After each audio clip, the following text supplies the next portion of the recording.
Hello dear students, welcome back to my channel physics SPC. Heat transfer का एक question.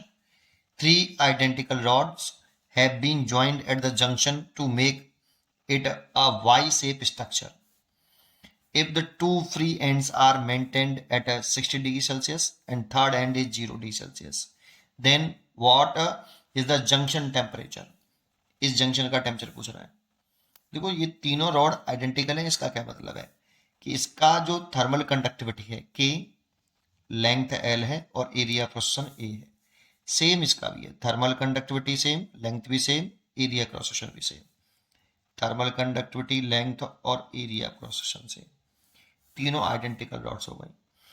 और junction का temperature पूछ रहा है, तो जानते हो हम हमेशा जंक्शन का टेम्परेचर मान लेते हैं, एज्यूम कर लेते हैं कि जंक्शन का टेम्परेचर इन तीनों से ज्यादा है। इससे भी ज्यादा है, इससे भी ज्यादा है, इससे भी ज्यादा, ज्यादा मान के चलते हैं। और ज़्यादा मान के चलते हैं तो हीट एनर्जी जो फ्लो करती है वो हमेशा high temperature to low temperature flow करती है। तो हीट करंट ऐसे फ्लो कर रही होगी, ये I1, ये आपकी I2 और ये आपकी I3। और अकॉर्डिंग, क्योंकि ये कंजर्वेशन ऑफ एनर्जी पर बेस्ड होता है, इसलिए according to Kirchhoff's law, according to Kirchhoff's law जो हम 12th में पढ़ते हैं कि किसी जंक्शन पर मीट करने वाली ऑल करंट्स का जो अलजेब्रिक सम होता है वो जीरो होता है। तो यहाँ पर इस जंक्शन पर आप किरचॉफ्स लॉ अप्लाई कर दीजिए, तो हीट करंट जो होगी अकॉर्डिंग टू किरचॉफ्स लॉ,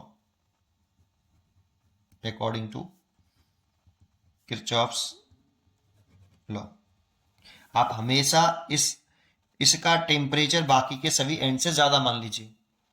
और heat energy always flow from high temperature to low temperature, इसलिए इसका ज्यादा माना है, इसलिए मैंने हीट करंट की दर्शन ऐसे दिखाई। ये हीट करंट है आपकी, है ना।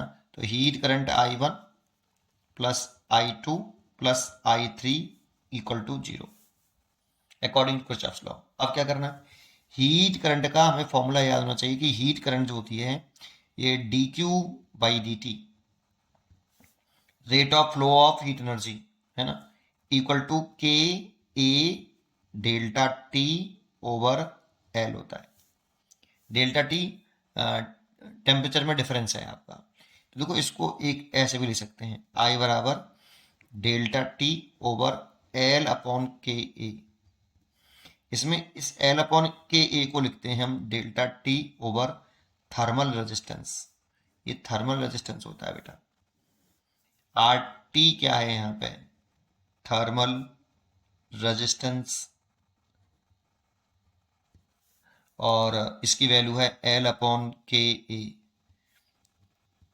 इसमें L तो लेंथ है और K थर्मल कंडक्टिविटी है और A एरिया क्रॉस सेक्शन है। इसकी आप कंपैरिजन करो ना इलेक्ट्रिकल रेजिस्टेंस वाले से, तो ये तो यहाँ पे हीट करंट है, कौन सी है, heat current.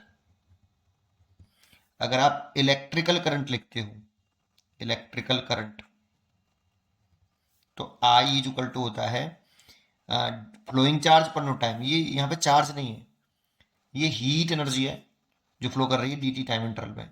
Rate of heat energy है, ये rate of flow of heat energy. तो आई बराबर जो होता है ये होता है पोटेंशियल डिफरेंस ओवर रेजिस्टेंस। ये अगर पोटेंशियल डिफरेंस लिखें वी अपॉन, ये इलेक्ट्रिकल रेजिस्टेंस होता है, और इलेक्ट्रिकल रेजिस्टेंस का फॉर्मूला हमने पढ़ा था रो एल अपॉन ए।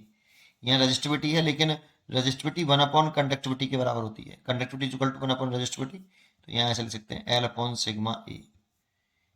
लेकिन यहाँ जो सिग्मा है ये इलेक्ट्रिकल कंडक्टिविटी है और ये थर्मल कंडक्टिविटी है, कंपेरिजन कर सकते हो आप इसका। चलिए, अभी तो मेरे को ये पता होना चाहिए बेटा, ये वाला फॉर्मूला।